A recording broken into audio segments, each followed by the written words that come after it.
اعوذ باللہ من الشیطان الرجیم بسم اللہ الرحمن الرحیم قالوا سبحانک لا علم لنا الا ما علمتنا انک انت العلیم الحکیم سورۃ البقرہ آیت نمبر 32۔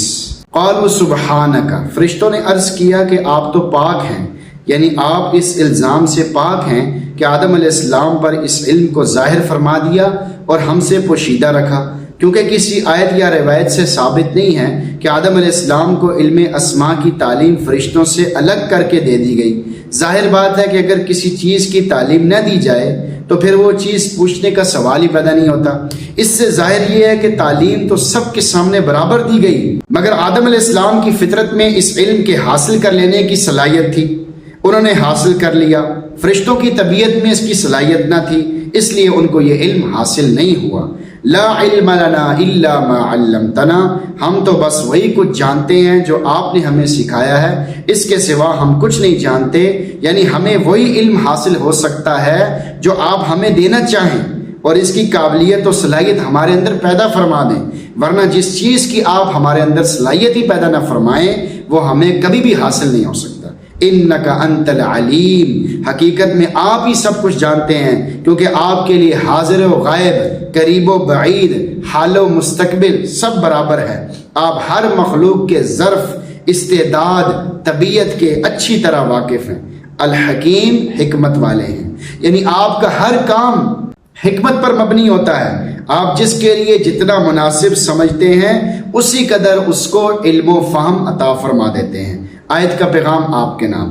علم نہ ہونے کی صورت میں لا علمی کا اظہار کرنے میں جھجکنا نہیں چاہیے۔ ایک بات آپ کو نہ پتا ہو تو اس کو کہہ دینا چاہیے کہ یہ مجھے نہیں پتا، یا میں تحقیق کر کے بتاؤں گا، اس میں جھجک نہیں کرنی چاہیے بلکہ صاف کہہ دینا چاہیے۔ جو چیز فرشتوں کے علم کی رسائی میں نہیں تھی تو انہوں نے فوراً کہا لا علم لنا۔ اس پر علماء کرام لکھتے ہیں اگر دین کی کوئی بات پوچھی جائے اور آپ اس کے بارے میں یقینی طور پہ نہ جانتے ہوں تو آپ کو کہہ دینا چاہیے اللہ ہی بہتر جانتے ہیں، مجھے اس کے بارے میں علم نہیں ہے۔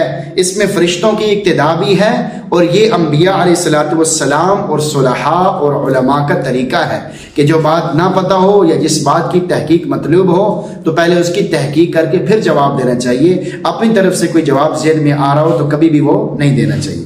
آج کے دور کا المیہ، آج طبیعتوں میں اتنی آزادی اور خود آرائی آ چکی ہے کہ جب بھی کوئی دین کی بات پوچھی جاتی ہے تو کچھ معلوم نہ ہونے کے باوجود بڑے دھڑلے سے جواب دے دیتے ہیں۔ یاد رکھیں اگر آپ نے غلط مسئلہ بتا دیا تو وہ عمل کرے گا، جہنم کی سزا آپ کو اٹھانی پڑے گی۔ اور بعض لوگ جن کو SMS کرنے کا بڑا شوق ہوتا ہے ہر بات کے متعلق کہہ دیتے ہیں کہ اللہ کے نبی صلی اللہ علیہ وسلم فرماتے ہیں، حالانکہ بعض دفعہ وہ حدیث ہی نہیں ہوتی، لوگوں نے غلط مشہور کر دیا ہوتا ہے اور ہم آگے سینڈ کر کے گناہ کے مستحق بن رہے ہوتے ہیں۔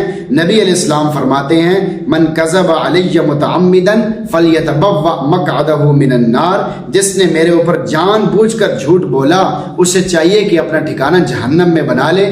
تو بڑی احتیاط کرنی چاہیے کہ ہم کیا بات کہہ رہے ہیں اور کیا بات کسی کو بتا رہے ہیں، کیونکہ اگر آپ نے غلط بات بتا دی تو جب تک آدمی اس پہ عمل کرتا رہے گا سارا گناہ آپ کو ملتا رہے گا۔ آج کل کوئی بھی بات لوگ حدیث بنا کر پھیلاتے چلے جاتے ہیں اور آگے لوگ اس کو سینڈ کرتے چلے جاتے ہیں، حالانکہ وہ حدیث ہوتی نہیں۔ وہی پہلے تحقیق کرنی چاہیے، پہلے معلوم کرنا چاہیے، پہلے کسی عالم سے، مفتی سے، کسی دین کے جاننے والے سے پوچھنا چاہیے کہ بھائی یہ حدیث ہے بھی کہ نہیں، اگر ہے تو کیا صحیح ہے کہ نہیں، یعنی اس کو ہم آگے بیان کر سکتے ہیں کہ نہیں، یہ بات پہلے معلوم کرنی چاہیے پھر آگے سینڈ کرنی چاہیے۔ اس میں بہت احتیاط کرنی چاہیے۔ اور دین کی جب کسی بات کے بارے میں آپ کو علم نہ ہو تو بالکل صاف کہہ دیں مجھے اس بات کا نہیں پتا۔ لا ادری کہنا بھی آدھا علم ہے، یعنی یہ بات کہنا کہ مجھے اس بات کا نہیں پتا یہ بھی آدھا علم ہے۔ تو اگر آپ اپنی طرف سے کوئی بات کہہ دیں گے تو یہ بالکل درست نہیں ہے، ایسا نہیں کرنا چاہیے، بلکہ جس بات کا پتہ ہو وہ بتا دینی چاہیے، جس بات کا نہ پتہ ہو وہ کسی عالم سے، دین والے سے، دین کی سمجھ رکھنے والے سے پوچھنی چاہیے تاکہ ہم گناہ گار ہونے سے بچ جائیں۔ اللہ تعالیٰ سے دعا ہے کہ اللہ تعالیٰ ہم سب کو دین والوں سے، علماء سے پوچھ کر چلنے کی توفیق عطا فرمائے اور ہم سب کے علم میں، عمل میں اضافہ فرمائے۔ آمین۔